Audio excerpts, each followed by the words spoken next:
meeting of the Torrington Board of Education at 5:30 p.m. If everyone could please rise for the Pledge of Allegiance. The flag is there in the back of the room. I pledge allegiance to the flag of the United States of America and to which it stands, one nation, under God, indivisible, with liberty and justice for all. No,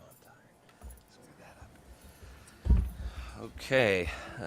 Ellen, whenever you're ready, you may call the roll.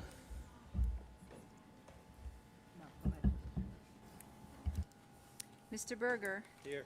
Ms. Conway. Here. Mr. Corey.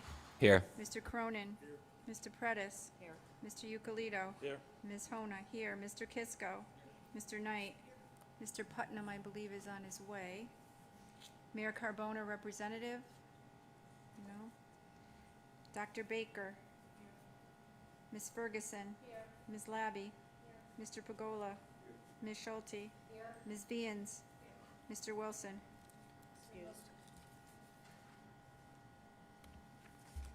All set. Okay, thank you. And I've just seen that Mr. Putnam is having a little trouble parking, but will be with us shortly. Okay, I'd like to hear a motion for the approval of the agenda, but I am seeking just a couple of adjustments.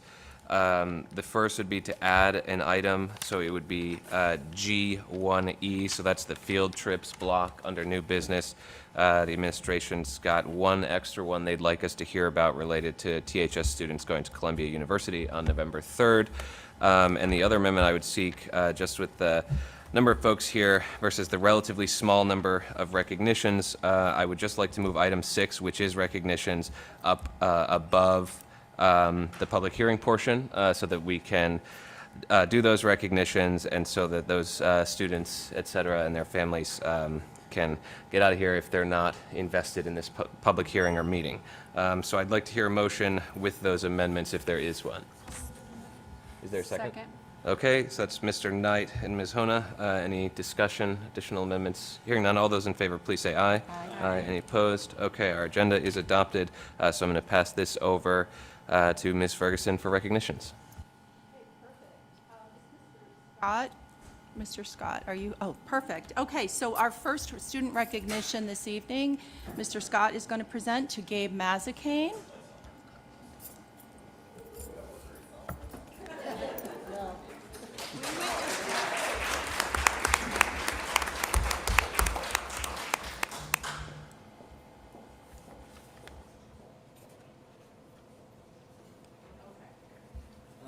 So you guys all may remember Gabe Mazzacane. We actually recognized Gabe last year because he was accepted into a program through the Junior Air Force ROTC for a flight school over the summer, which not what he's being recognized for tonight, but he did flight school today.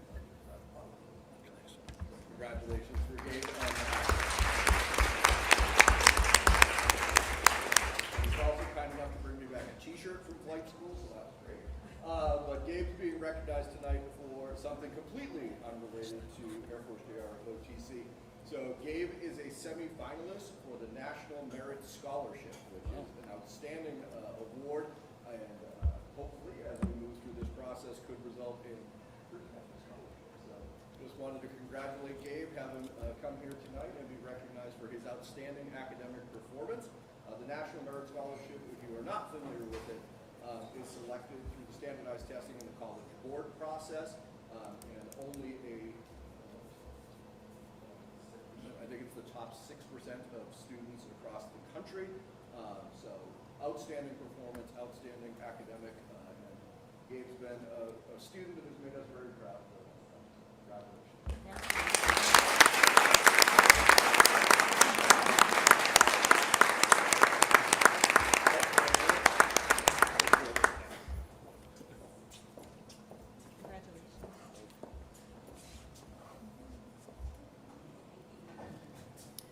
Mama get one too. All right, perfect. Congratulations, Gabe.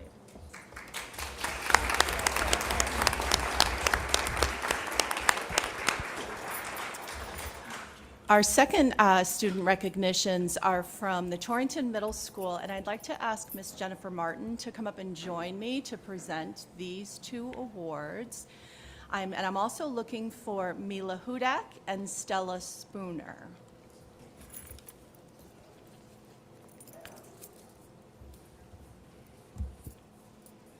Looks like maybe Stella's not here. Okay.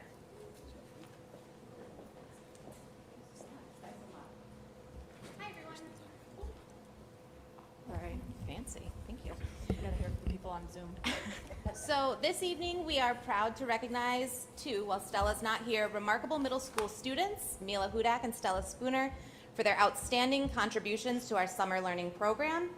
They volunteered their time in the extended school year program, working with students in special education. From the very first day, they stepped into the classroom with confidence and kindness, quickly becoming a natural part of the routine. As one teacher shared, they are naturals. While most students would be nervous to enter a classroom of students with special needs, the girls came to class as if they had been working with this group of students for years. Mila and Stella not only built meaningful relationships with our students, but also went above and beyond, taking on additional responsibilities, seeking out new tasks, and making sure their time was used effectively. Their presence was truly a gift to our program, and we are so appreciative of the energy, care, and dedication they brought each and every day. Congratulations. I have to add something. I just have to add a little side note that I've known Mila, I'm going to embarrass her, since she came to kindergarten many, many years ago. So proud of her for really giving up the majority of her summer to come and volunteer at summer school. She didn't come to summer school because she needed credit. She came to help others. So thank you to Mila and to Stella. We'll make sure Stella gets her award.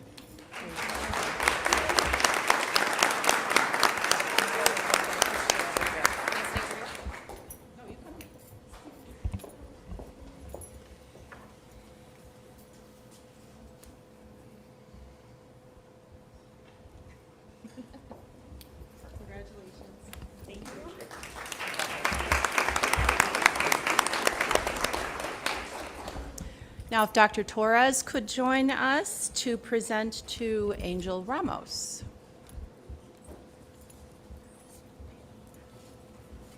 All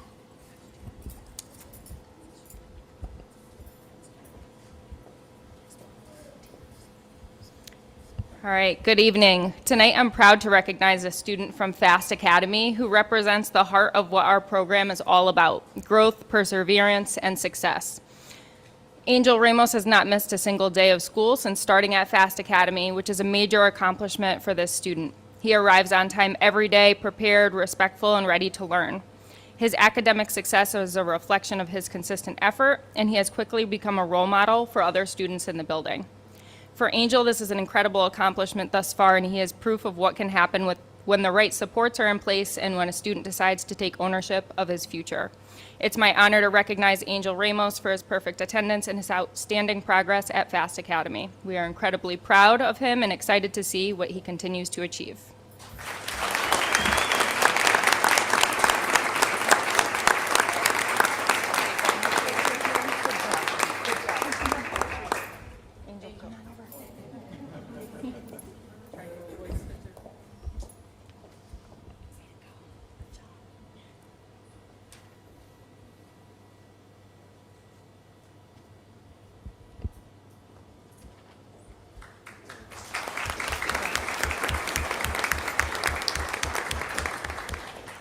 And our final recognition for the evening is a student at Vogel Wetmore School.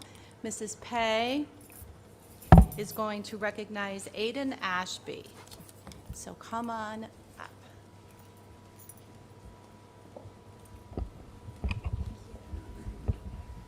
Thank you. So I'm actually going to hand the mic over to Miss Sullivan, who's Aiden's teacher, who nominated him for this award. So let me stand aside. Aiden is a shining example of the kind of student Torrington Public Schools strives to develop. He arrives each day with curiosity, enthusiasm, and genuine desire to grow, not only as a learner, but also as a leader and a friend. His growth over the past year has been remarkable academically, socially, and personally.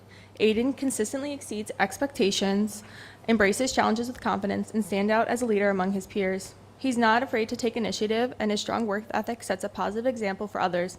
His kindness, positivity, and dedication makes him a joy to have in the classroom. I'm proud of the student he's become and excited for all that lies ahead of him.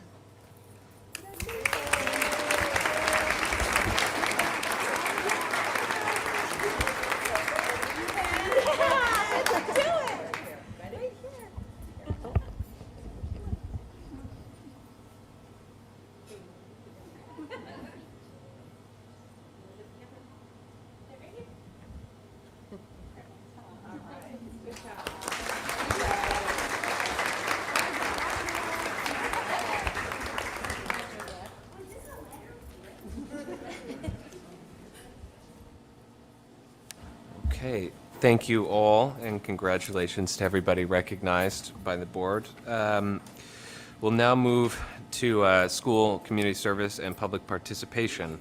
Got to read a rather long-winded paragraph. The board invites members of the community to speak on topics to be addressed in the agenda or on other topics of interest. Individuals wishing to make comments are requested to fill out the speaker sign-up sheet, including your name and address, which must be stated at the beginning of your comment. The board will not allow comments regarding specific staff members, parents, students, or personal grievances. Courtesy is expected in this limited public forum. The participating time will be limited to 3 minutes per person and 10 minutes overall. I thought I would have more names on this list, but we'll go down it and then I'll see if there's anybody else who would care to address the board. So first we have Mr. Jason Lafreniere.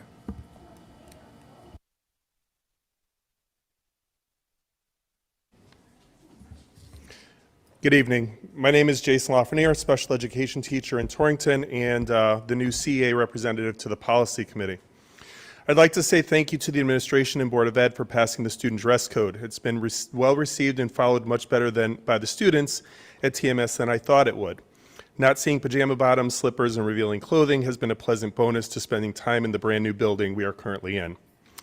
I know too that whatever version of the dress code is passed this evening for staff, that all staff will rise to the occasion in the same manner that the students have.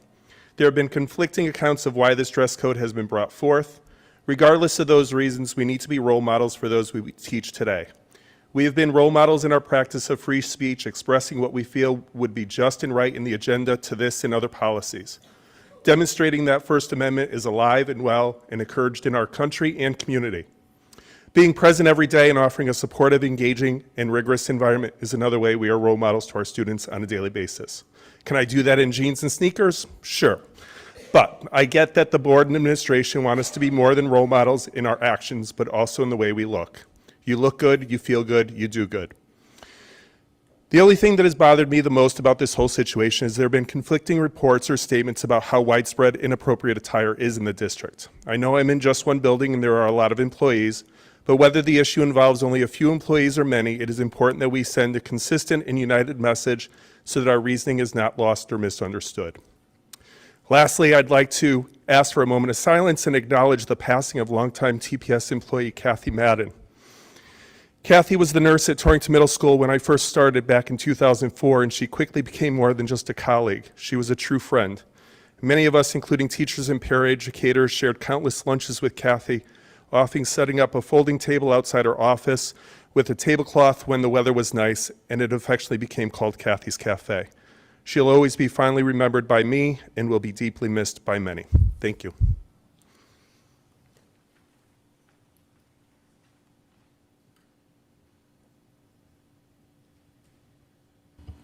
Thank you. I next up have, I'm having a little trouble reading this one. Ella, Lay, and can you read?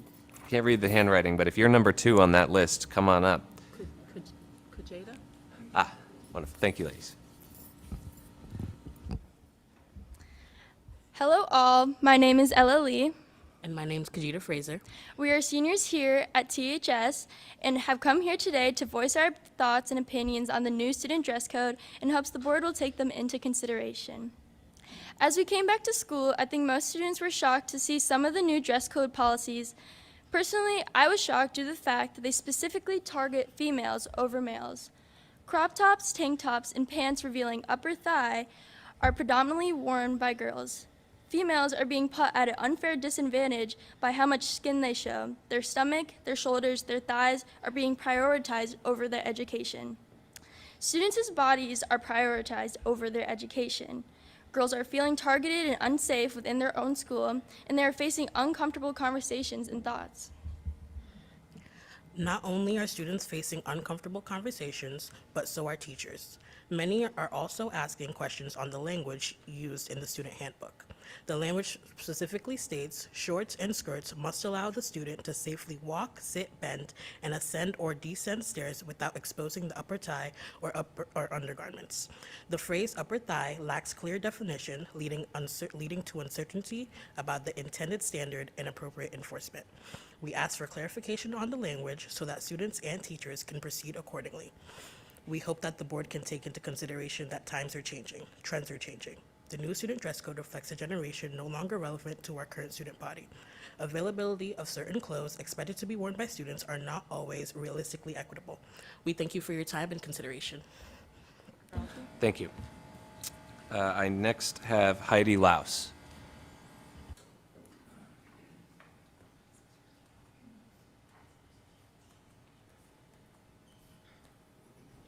Good evening. Thanks for taking the time to hear some voices from the community. My name is Heidi Laus. I live at 5B East Farms Road. I'm here tonight to express my disappointment on this board's decision to create a dress code for teachers. As a member of this board from 2005 to 2009, I'm well aware of the pressing matters you have in your agendas. As an educator for the past 25 years, I can tell you that classrooms are very stressful at all levels. Our roles shift constantly. One moment we're teaching, the next we may be supervising the hall, coaching a student, sitting on the floor with a struggling learner. Prescriptive rules about teachers' clothing don't account for all of these realities. This prescriptive list risks undermining professional judgment, creates unnecessary rigidity in a profession that demands daily flexibility. Do you really want administrators inspecting clothing every morning? As you may already know, teachers are evaluated annually. Professionalism is a domain which is taken into consideration and should be reflected upon by their evaluator. In closing, I hope you consider reconsider adopting this policy, and focus your attention on meeting the academic and behavioral needs of our students in Torrington. Thank you. Thank you. That's everybody who's signed up on this initial list, but is there anybody else here who would care to address the board? Anybody else? Anyone online? We don't do that anymore, do we? Okay, last call. Great. Thank you all. So we'll go next to our student representatives report. Take it away, folks. So in recent news, we have ROTC recently completed their 9/11 ceremony, and they are currently on a 2-day trip to Camp Net, and while there, they will be participating in various military activities that we are yet to finalize what they are, like the specifics of these activities. In music news, the band has recently participated in the Yukon Band Day this last Saturday. High school bands from across the area will be attending this event, and a mass assembly of all the high schools along with the Yukon Band will perform during the halftime. This event has over 1,000 students there. The Dallas Brass is coming to THS on Monday, October 6th. While here, the Dallas Brass is an internationally known brass group. TMS and THS bands will work with Dallas Brass during the day and perform a concert with them. Pizzeria Marzano just confirmed that they will be here on the 29th with their truck and will be making pizzas with the students. During the science news, the Yukon ECE Geology is one of our newest college-level courses at the high school. Students have begun to explore the topic of geophysics and will start with the formation of the universe so that we can better understand how the Earth came to be. We hope to visit Yukon's main campus and stores in the spring for a tour of their geology department, to see some of their geological specimens on campus, and of course visit the dairy bar for ice cream made from the Yukon cows.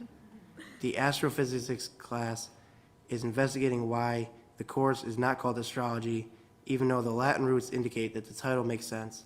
They are presenting projects about their horological signs like Leo or Sagittarius, based on ideas from ancient cultures like the Babylonians, Chinese, and Egyptians. They then will dive into the origins of the universe and how we know that what's out there. For the English department is psyched to announce the inaugural chapter of the National English Honor Society. The NEHS was created specifically for high school students who love language, literature, creative writing, theater, film, and media, communications, and journalism. Memberships opens doors to literary discussions, scholarship opportunities, awards, and competitions, and helps form connections with students from other schools, in an unparalleled chance for students, teachers, and schools to engage in enriching discipline-specific international community. Also from the English department, the results from the AP testing in May came in over the summer, and the English department is excited to announce that 91.9% of students who took the AP language and composition exam earned a passing score. Our pass rate was 8% above the Connecticut average and 27% above the global average.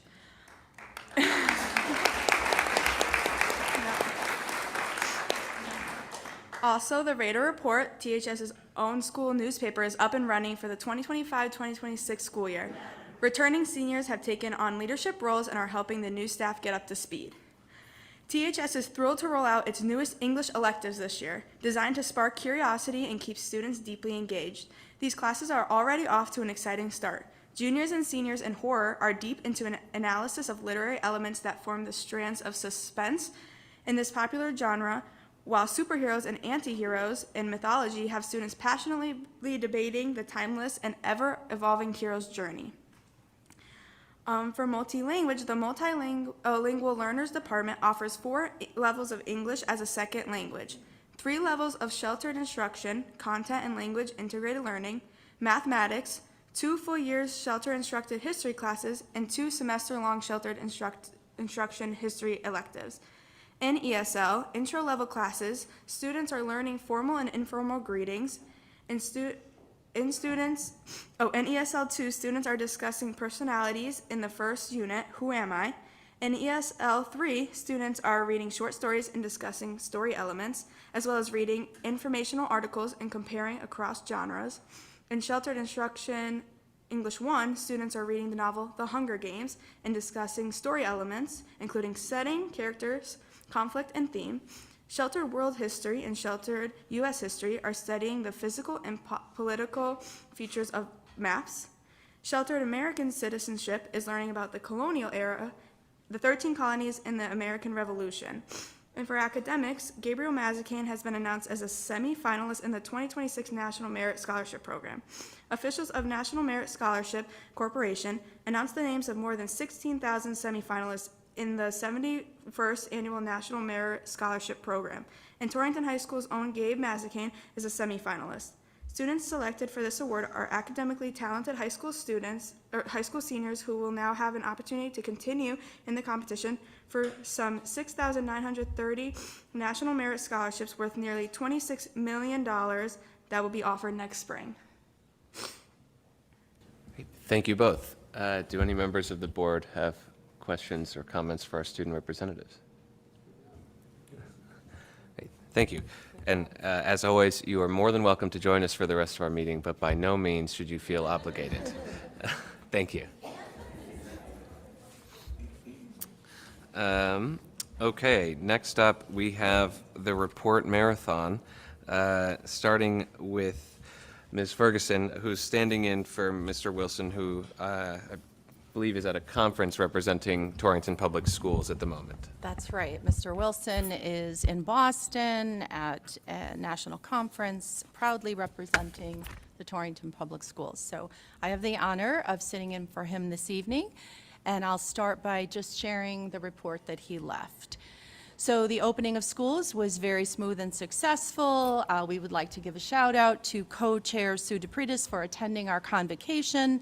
We thought it was a great event. It was a beautiful day. The sun was shining. The humidity was low. We spent the whole day outside at the new intermediate school.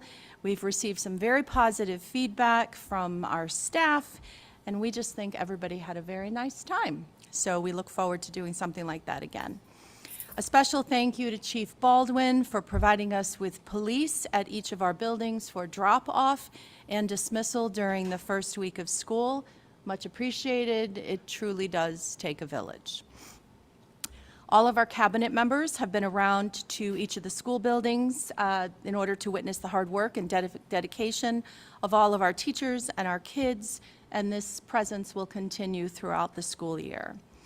Mr. Wilson attended the Commissioner of Education's Welcome Back event in Hartford, where superintendents across the state heard about the state of education in Connecticut. The superintendent would like to commend the Torrington High School ROTC for a great job with the 9/11 memorial ceremony. It was a very moving ceremony, and our kids did a beautiful job.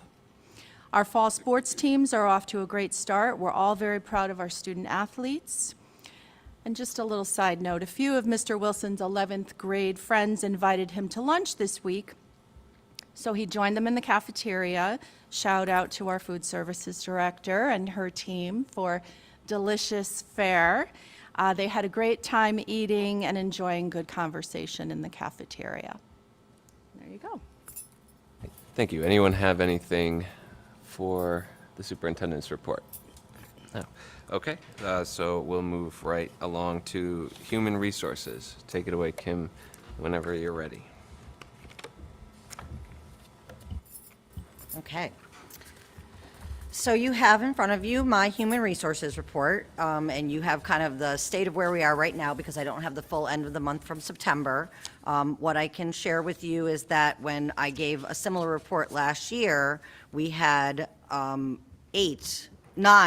teacher vacancies still that we were looking to fill at this time, and we have 1 right now, so that's very exciting. And then our September fill rates to date and our absences to date have been a tremendous improvement from where we were at this time last year. So our teachers were at around 80%, and our paras were at around 40% at this time last year. So ESS, our partner, has done a nice job, and we continue to hope to see progress on that, and our absences are continuing to be good. So we're off to a great start this school year. We are attending the Winchester Economic Development Center Job Fair tomorrow, so we'll be showing off some of our new Torrington swag that we got for our recruitment fairs. So we're excited to be there to try to fill those last few non-certified positions that we have. I actually just finished scheduling our HR office hours for October, so we'll be out and about in all the schools, either Dakina or myself, to answer any HR questions that any of our staff have. And then we're working on finalizing our wellness calendar for the entire year, bringing back some of the very popular things that we know our staff appreciate, like the massage chairs.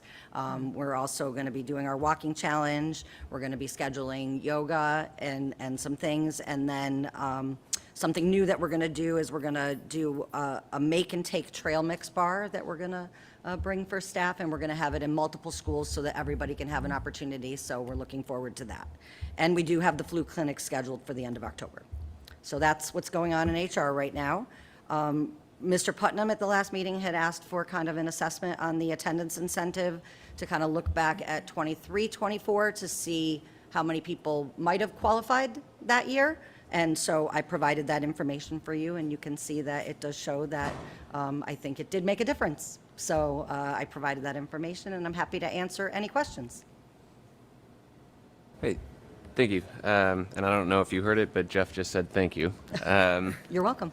I'm looking at this data, and I think it's actually really exciting that someone is 4 times as likely working for Torrington Public Schools to have perfect attendance throughout the school year or through the whole year now that the attendance incentive is in place than they were beforehand. I think, and that's the same is true for 3/4 of perfect attendance. It's just as well, just as the same, 4 times as likely, twice as likely to show up to work every day for 2 straight quarters. And I think that's the kind of thing we want to incentivize. I don't think we're ever going to eliminate absences, right? We expect, in fact, our employees should take the day off if they are ill. It's more, for the edge case or something like that. So I do appreciate that. Now that I've talked about it, does anyone else have any questions or comments related to human resources? Okay, thank you. Thank you. Dr. Baker, I think you're next. I have to look. Give me a second. Yes. Yes, Student sir. services. So thank you. Tonight, I had included in your packet is the presentation on currently where we are with the numbers in regards to the change. There'll be monthly presentations so that I can share with you how we're changing by the month. This is a comparative based on where we stood on September 11th as based on last May's numbers. Currently, you could see the special education totals were down by 47 students. Our in-district K-12 students were up by 11 students. Our prevalence rate is up by less than 0.5%. It's 0.4%. Our in-district pre-K students were currently down by 43, but as you know, as the months move on and students become of age, those numbers do carry up each month in an upward trend. Our in-district age 18 to 22, our transition academy is down by 2 students. Our continued outplacement for 18 to 22-year-old students is down by 3. Our current outplaced by PPT for K-12 students, we're down by 13. Our agency placed through DCF and court assignments is up by 2. Our magnet and our parent choice and VOAG has stayed exactly the same, 35. And last but not least, the 504 regular education plans is down by 27, but yet again, remembering that this is the numbers as of September 11th, and they typically cumulatively do rise. And because those are just numbers, I did want to say that the highlight of the special education's department right now is we're working hand in hand with the Office of Teaching and Learning to roll out high quality instruction for all students. Together, we're aligning practices, resources, and our professional learning to ensure that every child has access to a rigorous, supportive, and engaging learning experience. This collaboration reflects our shared commitment to excellence across the district for all students, and I could not be more proud of the work. The previous part of the presentation is numbers, but the real component to our hard work is our joint efforts in making sure that education for all students in Torrington is rigorous. Great, thank you. With regard to the prevalence rate, as we know, it's been slowly ticking up over the last few years after a pretty dramatic drop several years ago. Are we in line with the state average, above it, below it? Where do we sit there? Currently in line, and I will tell you that is not just a state trend. In terms of prevalence rates rising, it's a national trend that is moving up, but for currently right now for us, we're right on track. We do work closely with the State Department so that these numbers are not just monitored in-house through the Board of Ed, but also in collaboration with the state. Great. And the in-district K-12, it's not a massive increase relative to the number of students who are outplaced, but is that just due to, a new school year and students graduating from outplacements? Is that what that is? Yeah, and what you'll probably see is by October 1, you'll see the numbers actually level off more solidified. Our October numbers, pupil in seat, will be definitely where kids have specifically landed. September's still a lot of movement. So by October, I'd be able to give you more clear answers on those, but that is exactly the attrition. Okay, great. Thank you. Does anyone here on the board? Bill?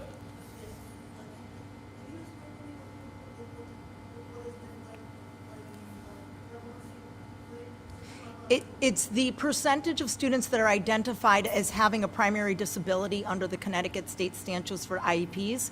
They monitor those per district so that each district has a prevalence rate of that percentage, and they monitor it against the state prevalence rate, just to ensure that there isn't an over or under identification of students who are actually requiring services. You're welcome. So it's effectively just the percentage of our students who are identified as primary needing disability. special education services. Yes, sir. Great. Anyone else? Okay. Thank you. Office of Teaching and Learning. That was a good segue you gave Sue at the end of your... Yeah, she always does that. Thank you, Dr. Baker. Okay, it's actually my honor to present Lisa Bernabe, who is our STEM director. Lisa is sitting over there next to Mr. Knight. Lisa, and thanks to the board for making it possible for us to adopt and implement the new math resource this fall at the start of the school year. So Lisa's just going to give you kind of a status update on where we are with that and all the excitement around that rollout. So thank you, Lisa. And you'll see her slides up on either of the two smart boards.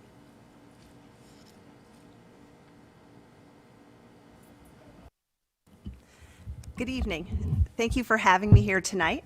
I joined the district in June, so I'm so excited to be able to share the work that we're doing in mathematics this year. This fall marks an important milestone for us as we do a full launch K-8 of illustrative mathematics, which is a high-quality problem-based curriculum. But it's more than just this program that we're launching. It's a shared vision that our teachers have built together around mathematics, a belief that every student can grow into a confident, curious, and empowered mathematician. Our goal as a math department is simple and ambitious: to make math accessible, meaningful, and challenging for every learner in every classroom every day. When you walk into our math classrooms this fall, you're going to notice some exciting shifts. You're going to see students solving real-world problems, explaining their thinking to peers, and using multiple strategies to make sense of the math. You'll see them building their perseverance, developing problem-solving skills, and most importantly, forming a positive identity about their feelings towards math. The classrooms feel alive, and you can see the joy in their faces, the smiles on their faces when they're doing the math. This kind of shift takes support, and we're building a strong professional learning plan for our teachers as well. In August, we brought together all the K-8 math teachers, special education teachers, EL, and special ed paras, together for a training on the lesson structures, instructional routines, and our new illustrative math online platform. And that was just the beginning. We continue to support our teachers daily with our amazing instructional coaches who are providing ongoing support, in-class modeling, co-teaching, feedback cycles, so that the teachers never have to do this work alone. And as we move into November, our Professional Learning Day will focus on intentional lesson design, research-based instructional strategies to support all learners, and the use of student thinking to guide instruction. So even though we're only a few weeks into this journey, the signs are really exciting. The classrooms, as I mentioned before, are buzzing, and together we're making math work for all our students. Thank you very much, Lisa. I just wanted to say shout out to Lisa for giving that update. And it's, I think anybody in the room who's working in a school could probably echo what she said, that it's long overdue. We're very excited. We were thrilled to be able to roll out a new literacy program. So here we go with math. So watch out, the rest of the world. Thank you. Now, with this math program, and we've talked about this a little bit, but with the reading program, I would characterize it as less new and more of a return to methods that worked for a long time when our students were performing very well. So tell me a little bit about this math program in relative to that. Is this something new that we're pioneering, or are we returning maybe to methods that were effective when some of us were in school? So Lisa's going to answer that, but I just want to add, I know where you're going with this. We are very committed to fact fluency and all of the things that children need to be able to do in order to be successful in higher level math. And then, go ahead. I agree totally with what Sue said. But what it's doing is there's an entry point in every lesson so that every student in the classroom is engaged in that lesson and continue to build those skills using manipulatives, multiple strategies, but the goal is to develop that fluency and accuracy over time, but giving them multiple strategies to get there. So, for example, everyone's familiar with the criticisms of the Common Core math standards from a decade or so ago, that parents could no longer help their children do basic multiplication tables because it was so radically different from what so many of us had learned. So it sounds like what you're saying is that this is really more in line with sort of math education that, yes, is accessible, but also has a bit of maybe a memory component and something that is understandable for the average person who knows how to do math, but maybe doesn't understand what a researcher decided to write down 30 years ago. So I think, again, we're building those foundations that we all remember. We're just giving multiple ways to get there so that everybody can experience that full math journey along the way. Wonderful. Thank you. Does anyone else, before you go away, does anyone else have anything? Gary? So, and I've been pushing the assistant superintendent about getting into a new math program, and thankfully we're getting there. I guess my question is, I've had 6 kids go through the school system, 2 incredibly gifted in mathematics, but they were here 30 years ago. Well, 30 years ago. And as we got into the new math, and I'm not going to say the other 4 kids were equal to those 2. In many ways, they were different, especially one of them. But as we got further along, they got further and further away from the math proficiency that their brothers had. And not only that, one of them went to Syracuse, and many of her classmates got into the initial mathematics courses, which I think were calculus. They may not have been calculus, at Syracuse, and they could not keep up. And it became a problem at Syracuse, and we got involved with a tutor. But it was pretty common for their friends also, and it's not a Torrington issue. It was pretty common for them not to be prepared to get, and these are honor students. And all my kids but one were. He didn't make it through the school. He got kicked out. But they all had that problem when they got to college, the last 3, where they weren't prepared for college mathematics. And I don't think, I know it wasn't the school because, honestly, there were some of the same teachers. I don't know if it started in 3rd grade or 4th grade or 2nd grade or 1st grade, but my push was to try to get back to the way it was when it seemed to work for kids when they got to college, because it's most important when they got there if they're going to go to college. Is this program going to help? And one of my college roommates was a college professor, was a math professor, and he would tell me the same thing. They're not prepared for college mathematics. Is this going to help? And not all kids should go to college, but will this help get us to the point where kids are better prepared? I truly believe. Do you think? I truly believe that this is the highest quality math program, K-8, that is Good. out there. We are committed to develop the skills of all of our students, and we have an eye on the growth of each and every one of them, committed to get them as far as they can go and want to go in their math Exactly. program. Great, thank you. Thank you, Gary. Does anyone else have anything? Jeff? Unfortunately, the board's rules prevent that. I'm sorry. Just wanted to get an idea. The coaches we have they received more training than maybe the staff? As you're rolling this out, we're rolling it out K-8, so this is a large undertaking for everybody. Do we have resources in all the buildings for teachers and staff who may have extra questions that don't have to wait until the next professional development? I mean, this is, like we did with reading, it's a large undertaking, and those teachers need the support. So even though I just joined the district in June, and so you can correct me, but I think over the last 2 years, we've been working with the coaches and a subset of teachers in a pilot to begin to develop the instructional routines and strategies that go along with this program. So this is really year 3 for our coaches. So I think they truly have a deep understanding of the strategies and the ways to help the teachers move forward and support them in these programs. Great, thank you. Thank you. And in that same vein regarding questions, because I know there was one out there, definitely folks can reach out either to, Sue or I, and we can refer your inquiry to one of these folks or to the superintendent's office directly, and they'll get you where you need to go and get you the answers you need. I think I often wish we would hear from more people with hard-hitting questions like that. So please reach out. Does anyone else have anything? Okay, now I think you're up. Now it's okay. Good. Thank you. So we next have the food services report. It's all yours. Thank you for having me. Wonderful things are happening in our kitchen. I would like to report, compared to September of last year, we're up 4% for participation rates. So that's a huge jump when we're talking about almost 4,000 students. We are fully staffed, which Kim absolutely loves. I love it. The kids love it. Our 18-month grant-funded project just ended, the Eating with Your Eyes program, which I came to you guys with a while back.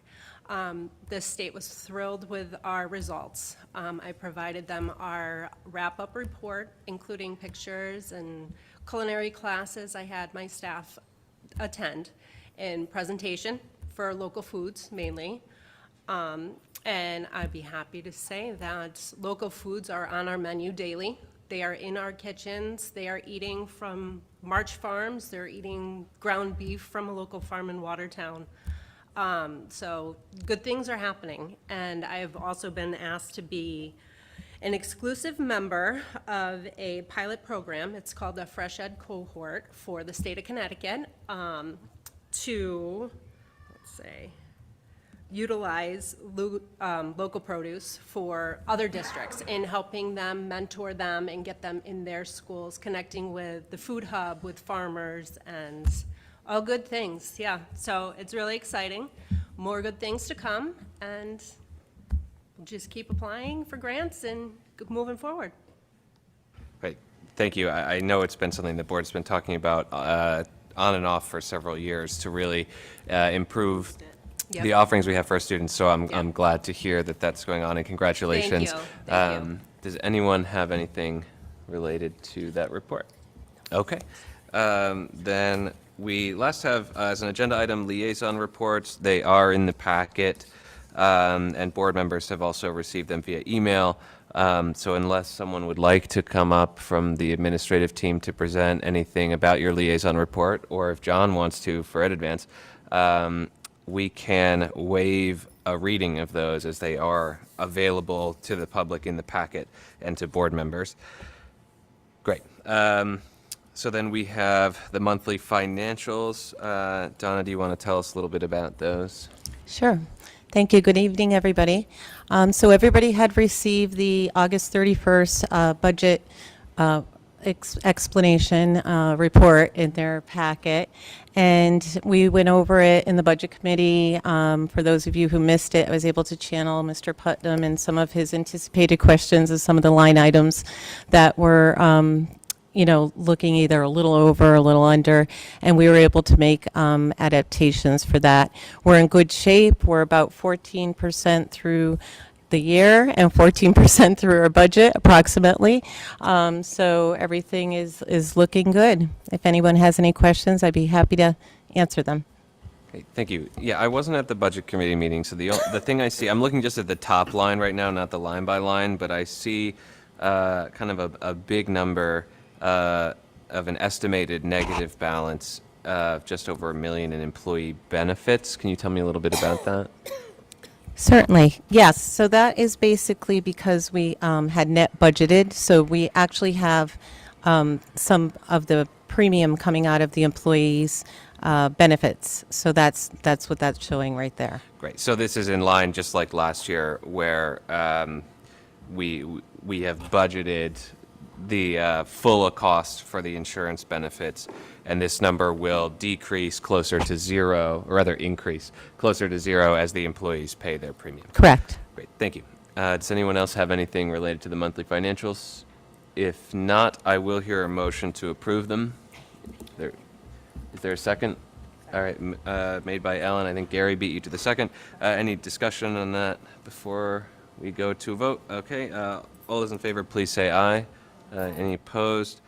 None. Okay. The monthly financials are approved. Thank you.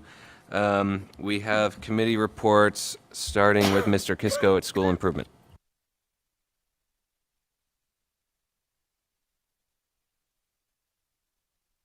School Improvement will be saying goodbye to Ronnie Gellermino as our TEA representative, regretfully, but welcoming Erin Sullivan. And I expect that she will be a welcome part of that group, our group. Board self-evaluation, we're all set to go on that. We'll be discussing at School Improvement Committee meeting, which is next week, and getting something out probably shortly thereafter. Please, if you have suggestions about criteria we should use to judge ourselves, if you get them to me sooner rather than later, that would be better. So please do that. Otherwise, there's that meeting next week that we can discuss it, and we'll probably get something out between then and the next board meeting. But what's that? Middle of October, right. Okay. And that'll give us a chance to talk about it more at the October regular board meeting. John, quick question. Do you plan on using the same questions as last year? Or you want to talk I more want, about well, how you're going to do it? if people want to resubmit and think we should continue to look at or take another look at what they suggested last year, that's fine. They were very good things There were we good looked at questions. last year. Yeah. But someone might have something else. No, there's no reason not to do Right. something again. Okay. And then the board goals too, because some of those were driven around our goals and some of those goals have been met. So that should probably be addressed at the same time, I think, right? Board goals are the thing that we are required to do our self-evaluation on. The rest is optional, but Okay, it so doesn't it'll mean all we have to spend a fall in- lot of time on them, but Right. but they have to be a part of it. Okay. All right. Part Thank of you. the discussion. Thank you for taking the lead on that again. Oh, it's fun. Testing, we will also have on the SIC agenda just further discussion if there are any questions about the test results. We've had a chance to look at EdSite yet. That's good. If not, there's still a week to go. If there's anything that occurs to any board member before the next meeting, if you could get those questions to Mrs. Ferguson in advance, that would just make for a better, more comprehensive answer. Because sometimes you ask a question at a meeting and you get a good answer, but not the same answer, not as comprehensive an answer as you might have gotten had somebody had a chance to think about it some more. And we will also be having on the agenda the FAST Academy's proposal for credit for people who have work experience as a part of their program.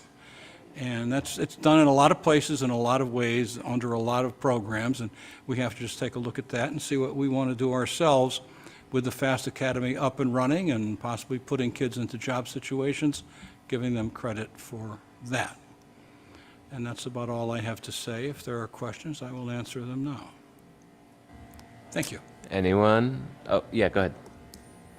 John, on the test results, I go to EdSite a lot, but this probably goes to Sue.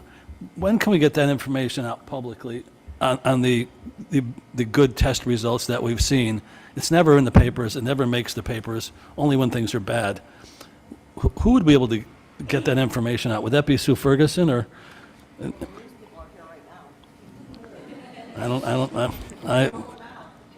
I can't read the results because I don't have them in front of me, but they are much improved, and I think it should be reflected, and they should know that things are seeing vast we're seeing vast improvements, and things are working. But I don't remember the numbers. Sue Ferguson, I'm sure, or Assistant Superintendent Ferguson can probably give you more information if you're listening. Okay. So Sue, who doesn't have a microphone immediately in front of her, just said that the district can issue a press release after the School Improvement Committee has reviewed the matter. Does anyone else have anything for school improvement? No? Okay. Well, you're up anyway, Gary, for policy. I was in Italy for 10 days. I forgot. I think we have a meeting to discuss dress code tonight. I think that will be discussed. I don't think I'm going to discuss it now, I don't think. I don't remember what else was on the policy agenda. I'll be honest. Student device protection policy. What? That's going in. All right, so why don't you update them for me? 'Cause I can't remember. No, that's okay. It's an update. Jeff actually worked very closely with Rachel on this. There's just one change that's being implemented. We all have a copy of it. It was highlighted. Jeff, I don't know if you want to speak to it, or Rachel, but does anyone have any questions on what we've seen? What? Well, yeah, okay. This is just a policy update committee, so yeah, you could talk about it further then. Thank you. Yeah. Great, thank you. Yes, as just noted, we obviously have two policy matters before us on the agenda that will be considered individually, probably at length in a little bit. But next, we'll hear from the Facilities and Technologies Committee, Mr. Berger. In regards to that, given the crowd that we have and the long agenda we have this evening, I'll cut to the chase. For technology, basically, it's going to be the aforementioned district-assigned device rules that was in policy. That was our big topic that we spoke about.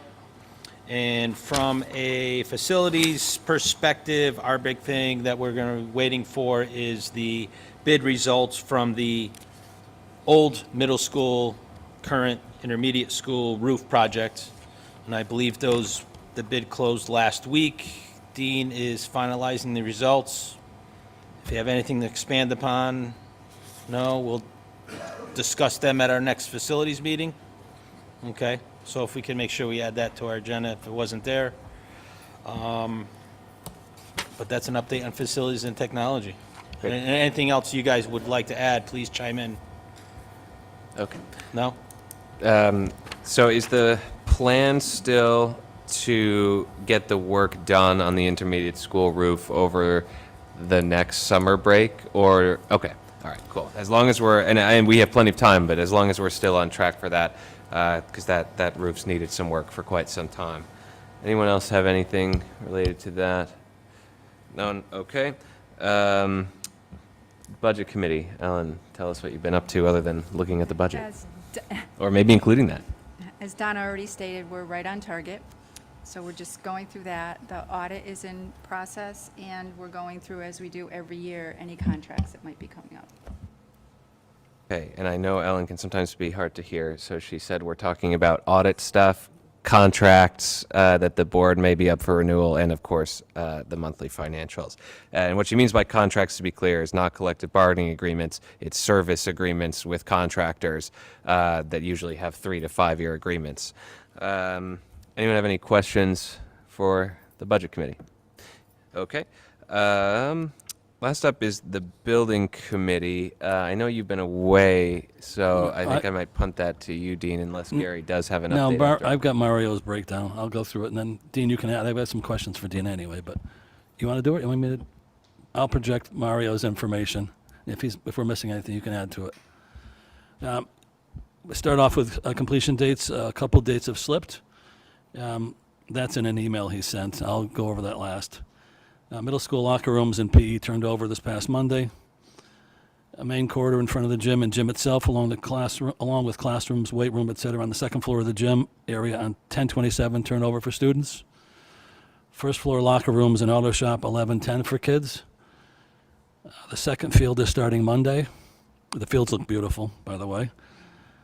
I think Katie Gregory had texted me that the tennis courts have been painted, and she said they looked great. There's a comment from Mario about ONG is paying out of pocket, so the next 2 football games can be held if administration approves. And I think Dean can probably better explain that because I wasn't aware of what that involved. And the completion dates and other turnover issues, H2 classrooms, there's a few of these, 10, 14, 25, FF&E install begins. It's a lot of really minute details. 10, 24, 25, construction punch list and TCO complete. Punch list is going to be complete. That usually doesn't happen. I don't mean with ONG, I mean in general in the business. That's H2 classrooms. Elevator number 4, construction complete was on 9/24. State elevator inspection 10/8. Well, 9/24 is today. 10/14 expected date use of FF&E. For FF&E. MS locker room and offices 920, construction TCO complete 922, students occupied. Gym lobby H1 corridor 1014, FF&E install begins 1024, construction punch list and TCO complete 1027, students occupy. Gymnasium 1015-25, FF&E install begins 1024, construction punch list and TCO complete, and students occupied 1027. Yeah, I'm going up top. Well, auto shop 1027, 25 FF&E install begins, reused equipment, and new auto lift. 1110 construction punch list and TCO complete. So we're looking at 1110. H1 locker rooms 11.3, FF&E furniture, fixture, and equipment. Construction means furniture, fixture, and equipment. 11.3, H1 locker rooms. 11.8, construction punch list and TCO complete. 11.10, 25 students occupy. Dean, you can add. That covers everything Mario had. That's about it. How about that guardrail? We're going to worry about that now? That's a long story. Okay. Great. Thank you. Does anyone have questions related to that? It sounds like, Gary, a lot of what you said indicates that the vast majority of things that have yet to be turned over for student occupancy will be so by early to mid-November. But I'm sorry. Looks like 11:10 is the latest. latest. The latest. Excellent. And that's Auto Shop. Great. Anyone have anything? And the gym floor looks great. I got pictures of that. It Great. looks great. Thank you. Okay, we have Board of Education minutes. So unless anyone has an objection or edits, I would hear items 8D1 and 2, which is the Board of Ed's regular meeting minutes on August the 20th and special meeting minutes on May 7th, July 9th, 2 meetings on July 9th, August 13th, August 27th, and September 17th, all as one motion, if there is one. Is there a second? Okay, made by Mr. Knight, seconded by Mr. Putnam. I think that was. I can't really see. Any discussion? Hearing none, all those in favor, please say aye. Aye. Any opposed? Okay, the Board of Education's minutes are adopted. I would additionally hear a motion to receive the subcommittee meeting minutes again as a single unit as long as there's no objection. So that's Facilities and Technology on June 11th, Budget on August 20th, School Improvement on June 4th, and Building Committee on August the 21st. Is there such a motion? So moved. Okay, one of you has to second it. Second. Pick one. All right, great. So it's Mr. Knight and Mr. Putnam again. Any discussion? Hearing none, all those in favor, please say aye. Any opposed? Okay, those are received. I would hear a motion to receive the consent agenda. Is there such a motion? Is there a second? I don't know who that was, but I hope Ellen does. As Gary. Okay. Any discussion? Hearing none, all those in favor, please say aye. Any opposed? Okay, the consent agenda is done. We now are finally at new information and action. We first have a host of field trips. As long as everybody's okay with it, I think it makes the most sense for you to present them all, though we may vote on them individually. But if it's going to be you presenting them or coordinating that, just take it away and do them all. Okay. I do have a couple of presenters here, so I would then ask for Aaron Sullivan, Brian Scott, Angel Norridge, Jason Beckett, if you wouldn't mind coming up to the podium to help out with the first couple. So we have an international trip in the packet. We have our annual DC trip in the packet. And then there are a couple of out-of-state, which I can speak to also. So I'm going to start with the Columbia trip, if that's okay. This is a trip that the journalism class did last year as well to Columbia. It is an all-day conference on items related to student publications. It is comprehensive. It is run by professionals in the field. We're expanding this year to also include our yearbook students, because there are seminars associated with yearbook as well. The students really loved it last year and got a lot out of it and brought it back to our publication. So we're just looking to enjoy that opportunity again. Any questions? Any questions on that one? Nope, you're good. Thank you. Okay, thanks. The next one is the Japan trip. Do you want to start with a description of that one? And then Sure. I'm here kind of as the overseeing the international travel program. Angel is the group leader for Japan, so we can both field. So we have a large group of students in the high school who are interested in the culture and history of Japan and approached me about an international trip to Japan in 2027. So this will be a 10-day trip where we will be flying into Tokyo and spending the majority of the time in Tokyo and visiting a lot of different areas in there, and then traveling out to the countryside to see several different shrines and museums and parks, and really to get a feel for the Japan culture and history along with their technological advances in Tokyo. It's a very high interest trip. We have a lot of parents and students interested in going, and yeah.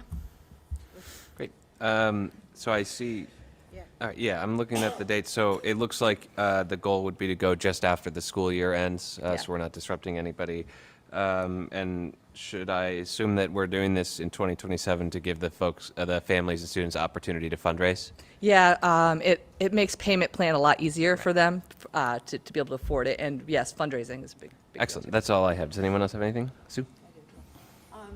This sounds like a really exciting trip. I have just a couple questions and concerns. It's interesting. I'm glad that there's parents expressing interest in going. They would be able to go on the trip. Absolutely. Is that true? Yep. Okay. So the only concern I have, and I don't know, I'll owe it to hear what the other board members say. My first question would be, how much time do we have to, before you have to commit to the travel company for this June 2027 trip? So, sorry. No, go ahead. And the reason I'm asking is only because, and this is just my own opinion, and I'm one person, and it's up to, obviously the majority.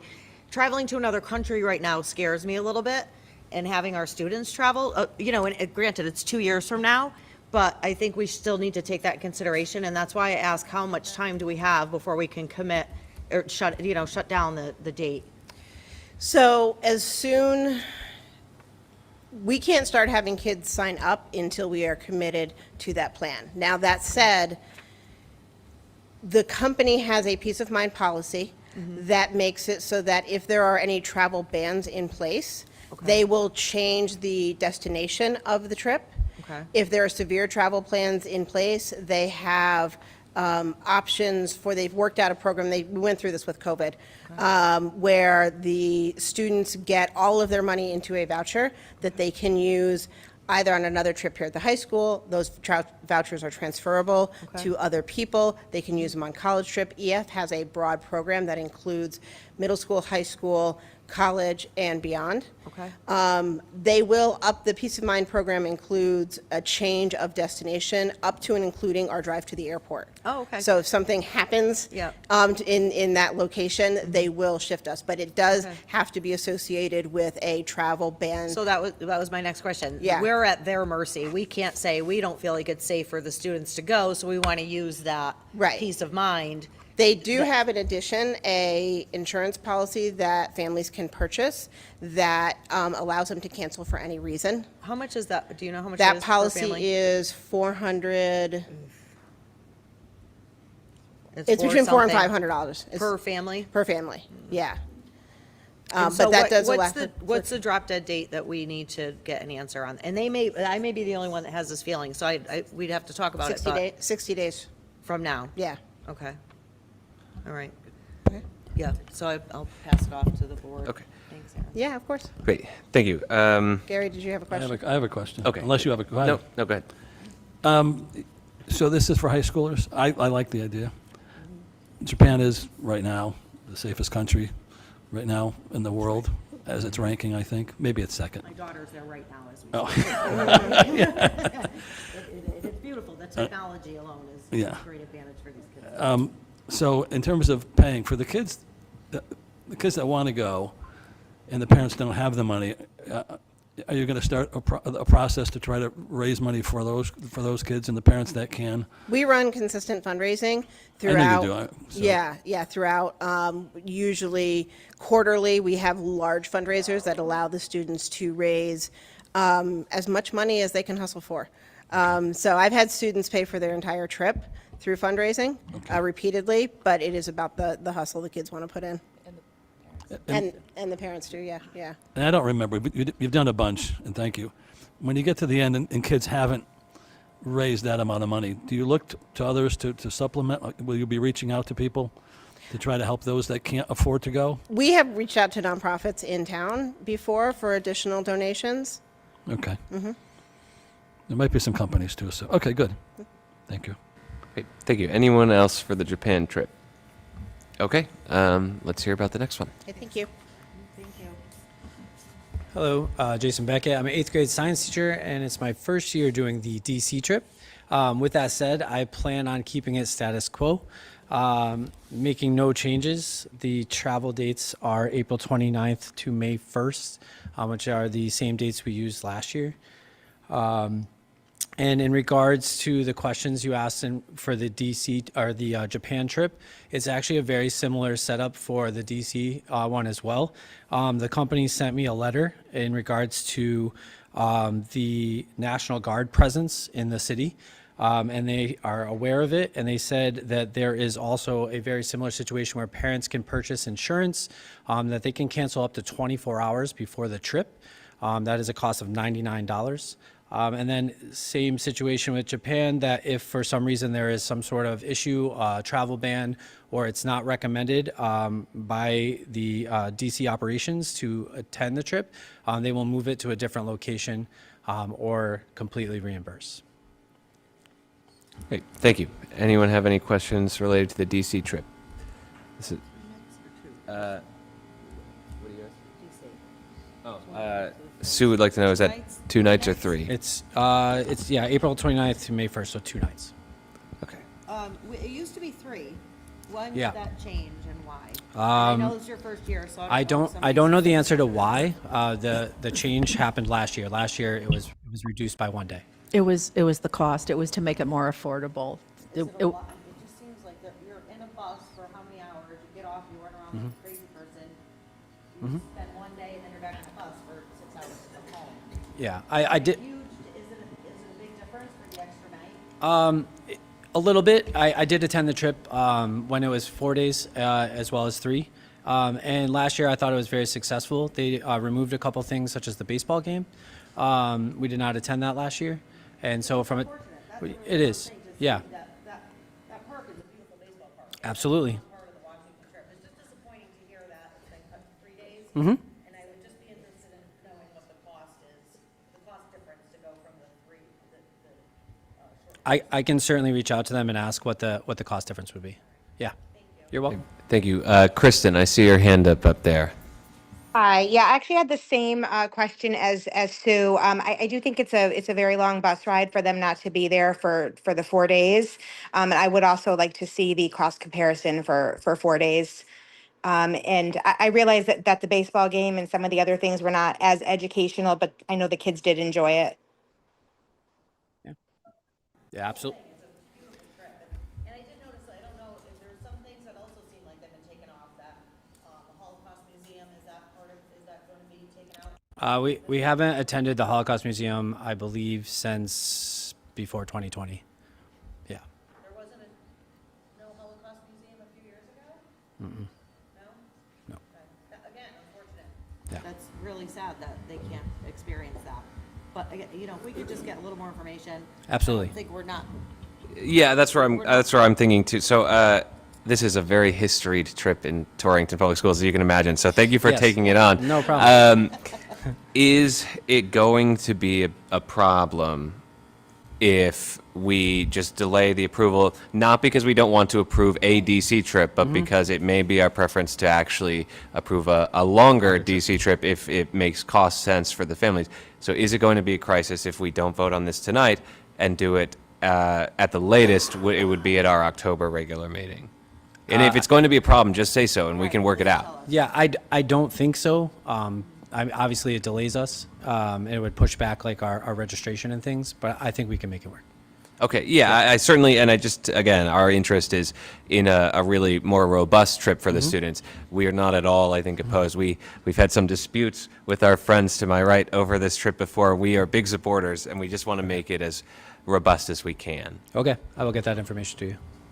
Yep. Thank you. Ed, if I could, I believe the reason it was reduced a number of days was to keep the cost somewhere in the neighborhood of $1,000. Yes. And that was explained to us last year in that information meeting, which they're looking for an approval to be able to conduct. So a couple of the issues with postponing would be that you can't give the families the cost and the time to plan that payment schedule. We were just speaking of the Japan trip, where it's in June of 2027, because that trip is, I believe, in the neighborhood of 5. So it's a lot more, but those payments and the families are looking for that payment plan that the travel company offers. So if we have to ask them, but if you don't approve it tonight or give them the ability to start moving forward, waiting for us in a month would make it even harder to plan the itinerary as well as the cost, would be my assumption here. And I'm seeing some nods in the crowd, so. Yeah, so that way they can start planning. Yes. I would take both of them. Yeah, we can certainly do that. So what we will do is when it comes time to hear motions on this, we will ask the board to vote to approve the DC trip with an option to add an additional day. And that way you can at least get things rolling, and we can very quickly decide as a group if we want to see about that additional day or if it's too expensive, but at least then you'll have the core approval that you need. Okay. Yep, fair enough. I assume you'll have the core approval you need. I have Yes, to we wait will. for the board to vote, but anyone else have anything? Oh, Mr. Pinney has something, he's the principal of TMS. Yes, so- yeah, please. Thank you, Jeff, thank you. Just to jump in, I'm getting pieces of information as I'm over there because I'm learning as well. So when it was a longer trip, the time frame was different. It was done just prior to Memorial Day weekend when it was 4 days. So that can be part of the conversation as well. Do we push it back to make sure there's no impact on testing, things like that? And I was just told that the cost difference is about $350 for the one additional day. Thank you, Frank. 890 or 850 right now? Yeah, plus add the insurance. That they kind of told you between the shirt or the, this was an all-in about $1,000 extravaganza. I say extra, meaning by the time you paid for the shirts or the windbreaker they needed to have because they organized them by color for safety of the students in groups, and then you have the insurance if you're going to take the insurance, which most people I believe did, which is about 10% of the cost of the trip. So that's $99 or so dollars. Add it all in, you're at $1,000. If you do the same thing on the longer 1 day longer trip, I believe they alluded to it being closer to $1,400 last time. By the time you're all in. Now, there's enough interest in this trip that there's usually 2 buses, is that right? There's more than Usually 3? Yeah. Okay, so let me throw this out there. Would it be possible, and I don't know what the impact would be on staffing, so tell me if I'm crazy, to just offer both and have a group of students go back on the 3rd day if for some reason they don't want to do the 4th day. Now, if that's an administrative nightmare, I see it. Just say so. I'm just trying to come up with an idea that benefits everybody. Slow down, Ed, slow down. Yeah. It could make them all crazy. Yeah, I don't think we need to have the kids spread out. It's a great idea, though. I do love that. But, I mean, unfortunately, 350 is a big difference. What? Yeah, for our families, that's a lot, yeah. Yeah. Yeah. I mean, so if that's the case, we might be able to just go. Okay, well, so we'll put this to additional discussion when it comes up in a few minutes, but I don't want to Okay. make you guys stand up there All any right. longer if no one has Thank any you. questions. Thank you. Thank you. And we have 2 more, so are you taking both of them? Yep. Okay, take it away. Okay, so the last 2 are Mr. Spletzdozer's annual trips. So there's one to the New England Music Festival of the Arts in Keene, New Hampshire in March. And the other one is the Connecticut Music Educators Association All-State Festival at the Hartford Convention Center. They're in the packet because obviously the Keene, New Hampshire is an out-of-state. There is an error in that application. He checked off overnight in-state, I believe, but it is an out-of-state festival. The Connecticut Music All-State Festival and Hartford Convention is also overnight.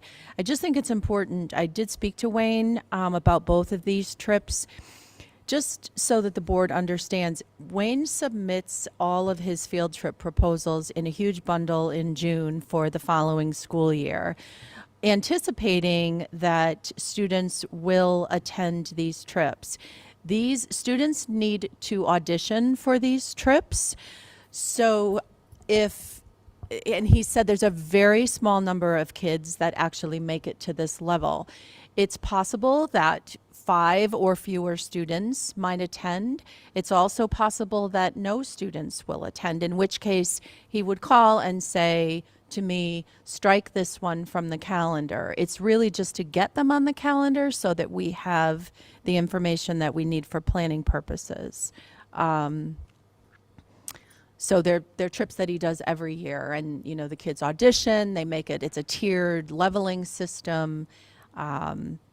And it's just so that our kids have the opportunity if they make it that far. Thank you. Anyone have any questions related to those trips? Okay. Then last up, this was a late addition. Oh, yes, you're right. So we are good. I'm sorry. Okay, so that's all the discussion information items. So I will hear a motion regarding the Japan trip in June of 2027, if there is a motion. Anyone? A motion to approve. Is there a second? Okay, made and seconded. Is there discussion on the question before us? Did you want to add? Yeah. Yes, I'm just wondering, are we approving the trip as is based on the discussion that we had in that if the company determines there's a travel risk, everybody gets reimbursed or goes to a different place, we're willing to hand that off and be comfortable with the kids going to Japan? I certainly am. I do agree with Gary. Japan is one of the safest countries in the world. Geopolitically, they are a great American ally, and our countries are very close together. I don't foresee there being any risk of sending our students to Japan. I would say this: we have voted to send our students to more dangerous countries and cities in the past. And right, and no, but I'm saying so. I think this is the best option if the concern is safety. Japan has one of the lowest crime rates in the world, and it's really a very safe place to be. But does anyone have any additional discussion related to this topic? Okay, so hearing none, I will call a vote. So all those in favor, please say aye. Aye. Any opposed? Okay, so Japan is approved. We have Washington, D.C. I'm going to call for a motion since this is an action item. However, whoever makes it, please make it clear what you're moving, whether you'd like to move it as submitted or if you would like to move it to authorize the administration to take the option to extend by a day, or however you would like to move it. Just make sure that you move it right. I put forth a motion for the Washington, D.C. trip to be authorized by the Board of Education and give the administrators the option to extend it to 3 nights should they choose and feel that it's feasible for the students to accomplish. Okay, the motion has been made by Mr. Putnam and seconded by Mr. Knight. Is there any discussion on that matter? Hearing none, all those in favor, please say aye. Aye. Any opposed? Okay, that motion carries. So we next up have, let's see, first is the Keene, New Hampshire field trip. Is there a motion related to that? Is there a second? Okay, and the motion is to approve, Bill. Yes, okay, great. Any discussion? Hearing none, all those in favor, please say aye. Aye. Any opposed? Okay, that trip is approved. We next will hear the CMEA Festival at the Hartford Convention Center trip. Is there a motion to approve that? Is there a second? Okay, any discussion on that? Hearing none, all those in favor, please say aye. Aye. Any opposed? Okay, that field trip is approved. And last up is our added agenda item for the Columbia University field trip. Is there a motion to approve that? Is there a second? Okay, so that's Sue and Gary. Any discussion on that? Hearing none, all those in favor, please say aye. Aye. Any opposed? Okay, that trip is approved, and that is all of our field trips. I've lost my agenda. Here it is.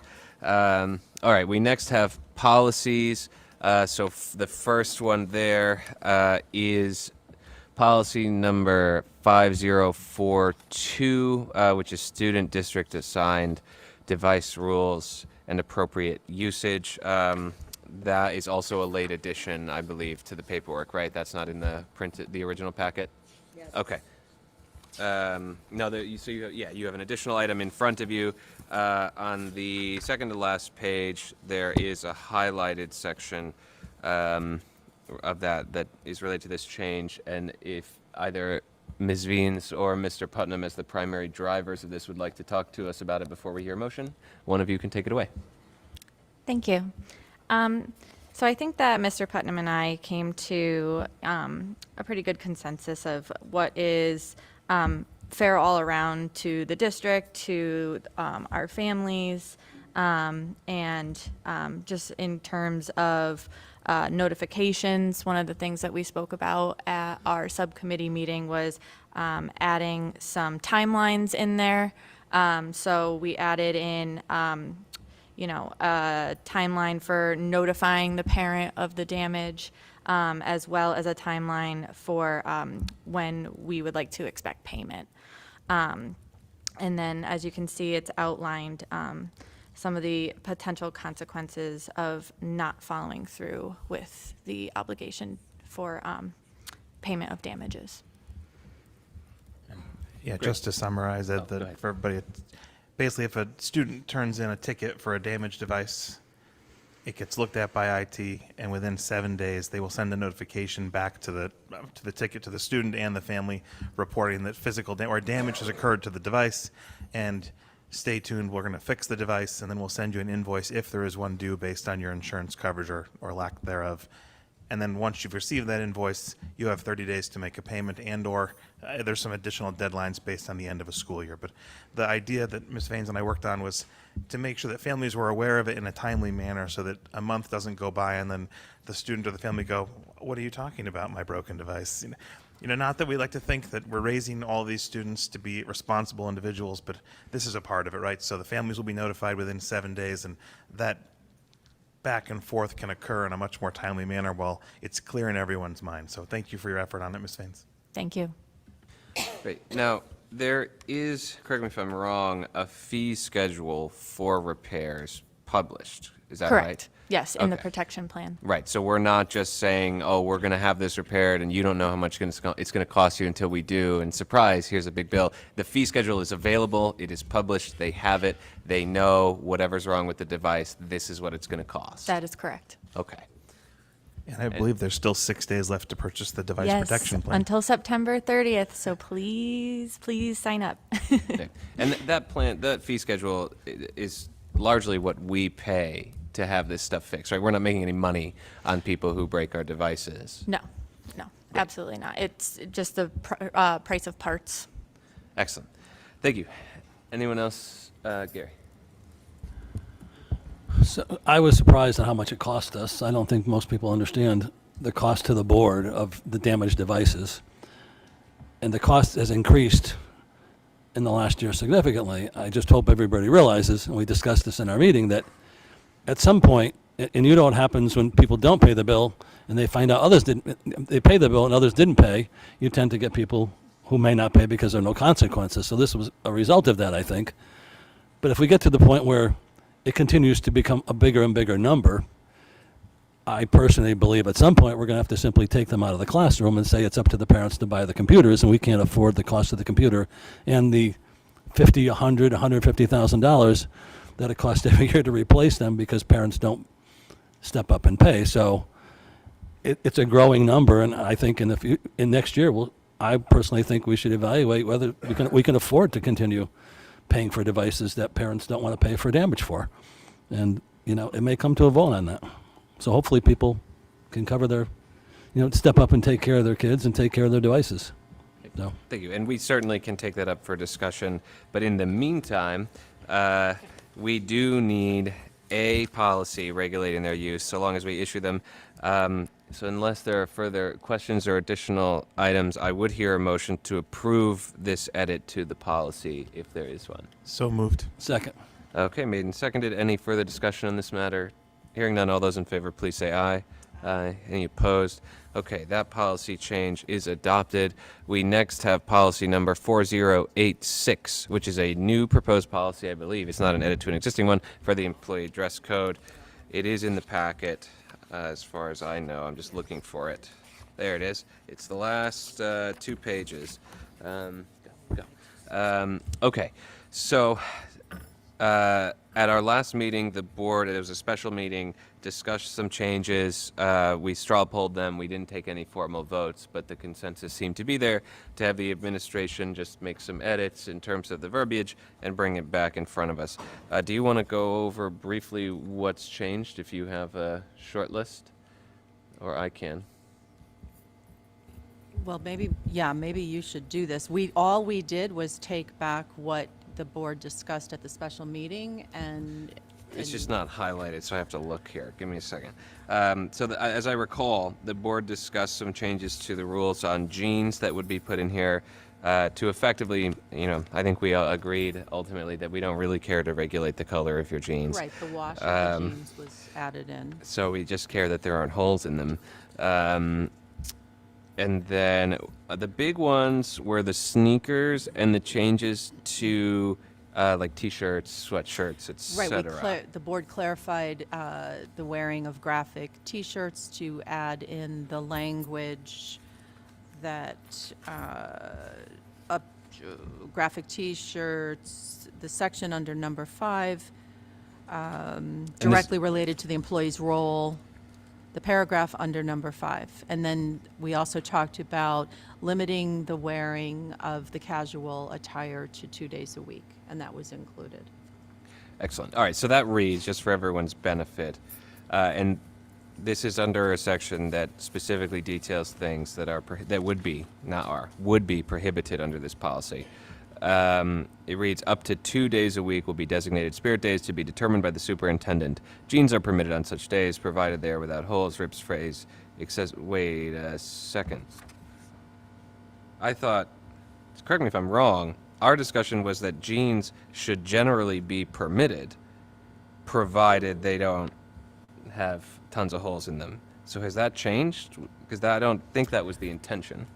I think there was a group of people who thought that was the intention, and it appears as though there were some people that interpreted differently, that the casual wear would be limited, including jeans and the spirit wear / graphic T-shirts, that sort of thing, to 2 days a week. Am I understanding that correctly? That was not my understanding, but that's why we vote by majority.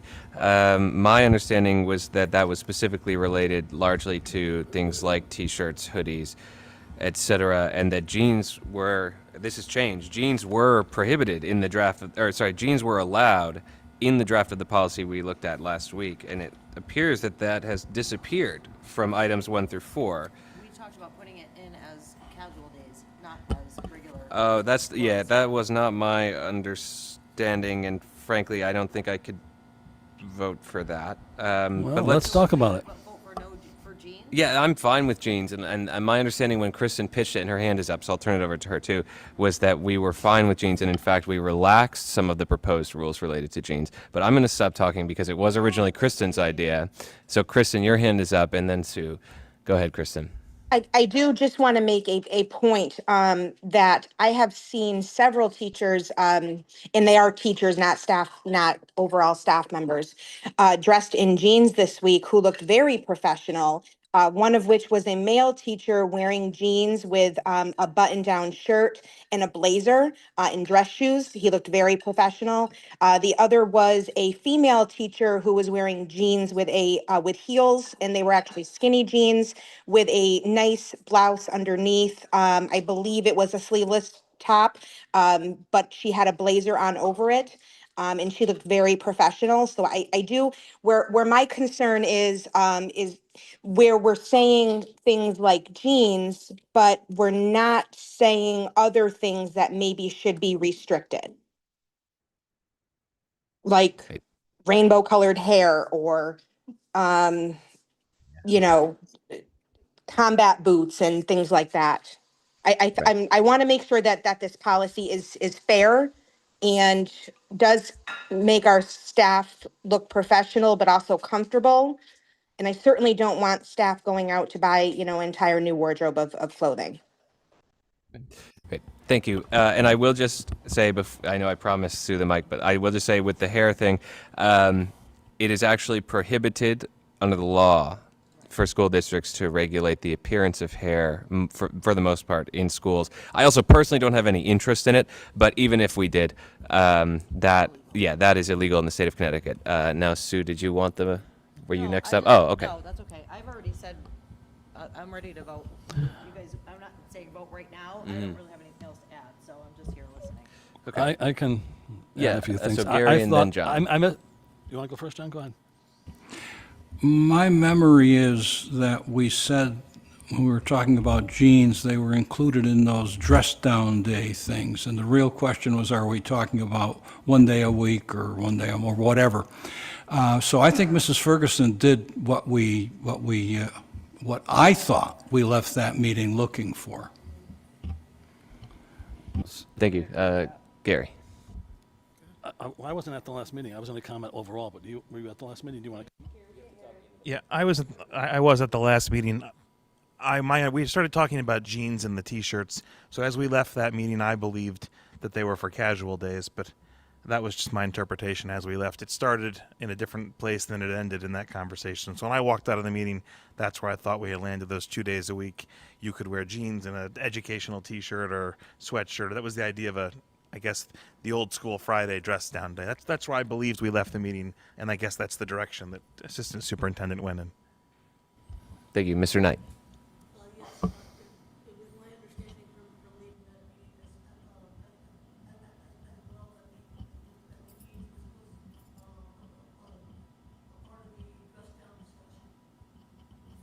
Right, thank you. Can I go?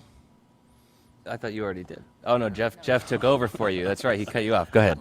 So I wasn't at the last meeting. I originally thought it was going to be the dark jeans, but I wasn't there, so I didn't participate. But I do need to say, and I really thought about this a lot, the professional issue, after being in Italy and on planes and listening to the talk about, what has to be done in a day. So, the police, flight attendants, lawyers, nurses, doctors, every profession that I know of that spends their day on the feet, they're on the feet in different in very difficult situations, is in a uniform situation. And I'm not saying anything about uniforms, but I don't believe anything less, I'll be honest, but I know we're not going to vote for it, anything less than dark jeans was something I'd be happy with, but I wasn't at the last meeting. But I think, and I really think, the staff needs to understand that it is important to present an image. And I did look up, not acid wash jeans, because that's not what they are, but worn jeans or worn out jeans or whatever they're called. And if you look at the fashion identification of jeans, it's dark colored jeans that are considered appropriate on dress down days for casual wear on casual days. The faded jeans actually are, if you want to look at it from a professional fashion standpoint, you can look it up on Google. There's not a single website that will call faded jeans in any way professional in an environment such as this. And I wrestle with this over and over. I don't know how else to consider it. I just don't see the faded jeans, and to your issue about faded jeans, I don't understand how we can call them going along with professional attire. I just don't. But, there is a point and a reason for a dress code. I know nobody wants to hear that. My son at the DOT just instituted one because of some of the issues, and it's the same few people, of course. It's not the majority. But if we're going to consider what's professional, then let's debate what's professional. And I end up on the side of having a better presentation than faded jeans. I can go with dark jeans, darker jeans, because, believe it or not, as a fashion faux pas, it's the worn out jeans that don't meet the professional level, but it's the darker jeans that you can wear. And you have to go by something that might be institutionalized or something that takes a professional look at what professional wear is. I don't know how else to evaluate it. I know some people don't want to do it. I'm actually wearing better clothes. I got real lazy, and the more weight I gained, the easier the sweatpants were to wear to a meeting. And I started wearing better clothes, even in my own life. I just don't understand how we want to dress it down any more than we have. I just don't understand it. But again, I will go with the 2 day a week, if that's what you folks had talked about, because I wasn't there, so I have to step away after that. Anyone else? Now, there is no motion before us, so we are still just discussing, but I will hear discussion, or if there is a motion, I would hear it. To add my piece to what I was saying before, I think that it's important to strike a balance between a desire for a safe professional environment and an acknowledgement that, broadly speaking, schools are not business environments. And cops aren't either. Right, and cops wear baseball caps now, Gary. But I'm going to have they the don't. floor here. So We're my debating. point is, I think it's important to strike a balance. I also think it's important to hear the feedback that's been given. And look, I know that the board has the right to institute policy, but I think that teachers and all of our employees are professionals, and it behooves us to hear some of the feedback and try to work with folks so that everybody can have a result that they are unhappy but not intolerant of.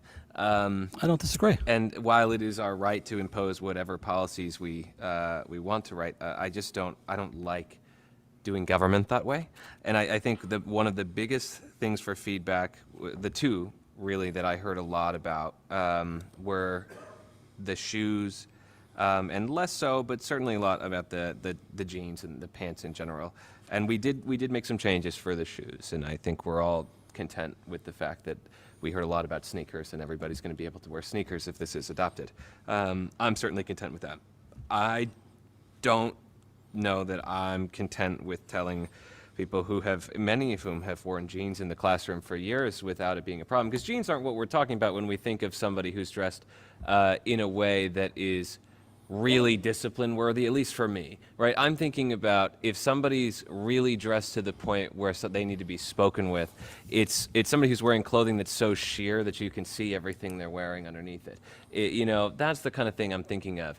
I'm not thinking of somebody who's wearing jeans while they stand in front of a bunch of kids and teach them about English. So for me, I think it's about striking a balance. But, you know, I'm one vote of 10. I just call the votes here. I don't tell everyone what to do. But that's my take. And with that, I would hear more discussion or motion if there is one. Well, I think John had something Is there a to say. second? Okay, so the motion's been made by Mr. Knight, seconded by Mr. Kisco. Oh, I just ripped my packet. Is there further discussion on the question before us? Mr. Ippolito. I'll just say, this is difficult. It is. I disagree with you completely on the jeans issue, but we do that all the time. Well, we don't do it as much as we used to. But again, I will repeat, this isn't about government conformance. This is about what a standard is, what kind of standard is expected, whether it's a cop, whether it's a flight attendant, whether it's the DOT engineer that's in the office, whether it's my construction guys who actually have clothes that they have to wear to work. I mean, because you want to know who the boss is on the job, I'll be honest. O&G has the same issue, the same policies. I mean, these aren't working, I guess, are they? Can you hear? Is this one working? Is this working? So my point is, you know, a dress code, and I don't want to call it a dress code, but a minimum standard is what most institutions and most industries, whether it's teaching or colleges, that they use so that somebody can look to the person of authority when they walk in the room, whether it be O&G or my superintendents. They have to wear khakis and one of our shirts and nice, clean work boots, so that when a customer walks on the job or the other trades walk on that job, they know who's in charge. My 6 kids went through the school system here. They all love the school system. But I talked to them about it, and not one single one of my children thought that and we're not stepping down, but not having a policy made a lot of sense. We saw the Channel 3 report. I read all the comments. I responded to some of them. The majority was, you know, for a policy. I trying to be practical. I just think as a board, I think we heard a lot of things, and I listened. I agreed with the sneakers. I agreed with just about everything, even though I didn't make the meeting. But I think there's some things we have to just maybe try to hold the line on. And that was the reason why I said what I said. Again, I understand. I do. But I don't know what the right answer is. But I think if you want to call it business casual attire, whatever. And maybe it'll change. But, you know, I think we did compromise from the first one, I think. So. Anyone else? Any further discussion? I would just say, to your last point, there was certainly some compromise and some changes that I find favorable. I just don't think we're quite there for me. So it's my intention to vote no. And with that, as long as there's no additional discussion, I will hear a vote. So all those in favor, please say aye. Aye. Any opposed? So that'll be me. Kristen, how are you voting? I'm opposed. Okay. So that's, we have everybody, right? So 7-3? Great. Okay, 7-3 with myself, Kristen, and Ellen voting in the negative. And that's adopted. Sorry, I should say that. We next have forensic audit RFP recommendation. That also came as an additional item supplementary to people's packets. Do you want to tell us a bit about that? Sure. Ooh. Sorry Sorry about that. Okay, they're still employees. Can we not act like children, please? So we went out for a request for proposal for forensic audit services to look into the internal service fund, to kind of dig into getting a number for us. We had 6 bidders, and they were very polished, very detailed, and they all, put out a lot of effort. So I do want to thank them for putting in those very professional proposals. Of the 6, 3 rose to the top, and of the 3, one of them really stood out. And according to our criteria in the request for proposal, which was experience and qualifications of the firm, understanding of the project scope and methodology proposed, quality of references provided, and cost effectiveness of the proposal. So with those criteria, the one that stood out the most was CRI, and we did do it as a handout here. So if anybody, I know you didn't have a lot of time to review them, but Superintendent Wilson and I did take the time to go through each and every one of them. CRI stood out to us because they have experience with municipalities as well as Board of Educations. So we thought that they were very well poised to help us through this endeavor. They are located in Florida, but they will come to us, they said. And the amount that they came in at was $13,015, which was pretty much in line with what we were looking for.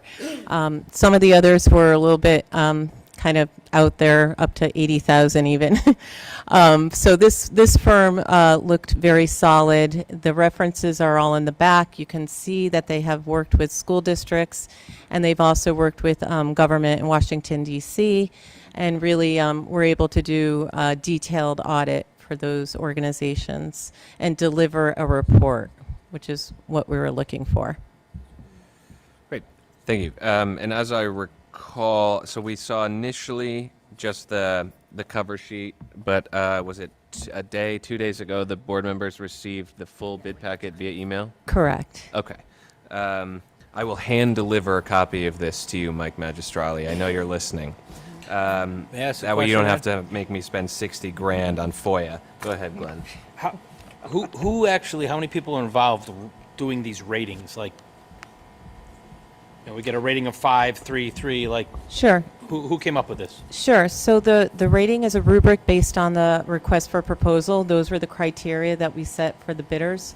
And so, again, Superintendent Wilson and myself sat down together to go over each criteria and to measure which ones weighed in, at those measurements. So it was a committee of 2 to come up with the ratings?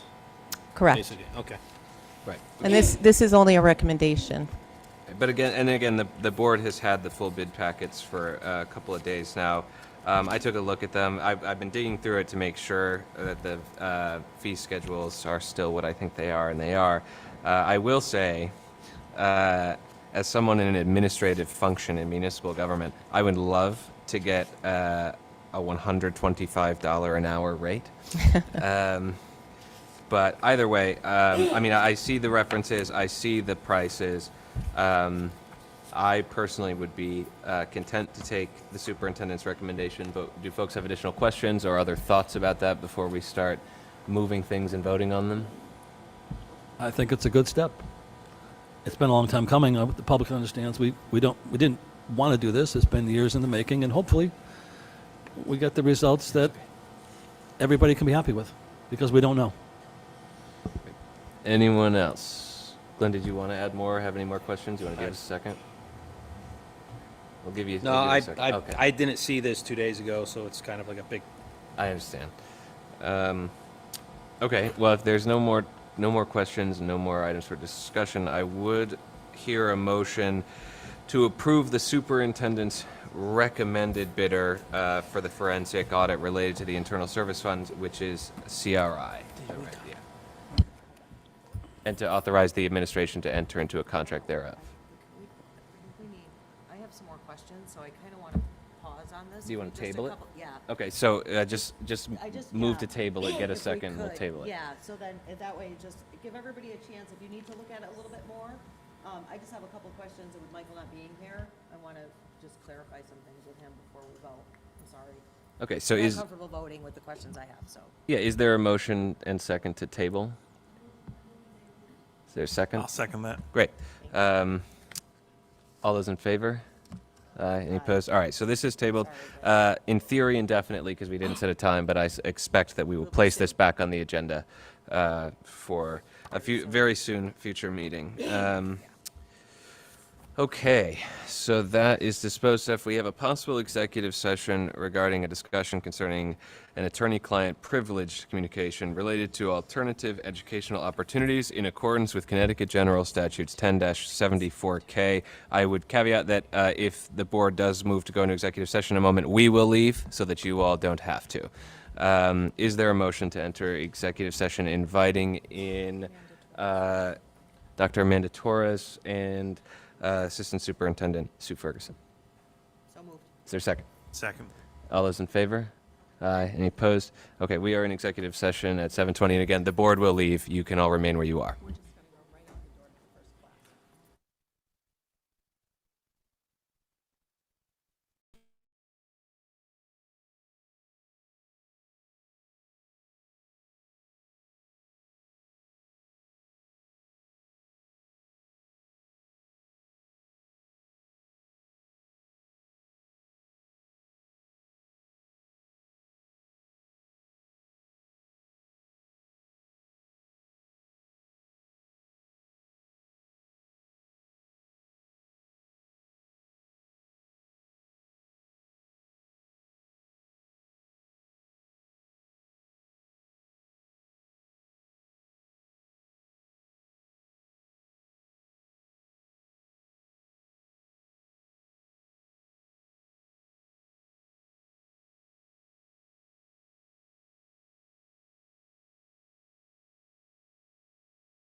Ed is back in session. Please just give us 2 minutes to close this out. I'm sorry. That was our last agenda item of substance.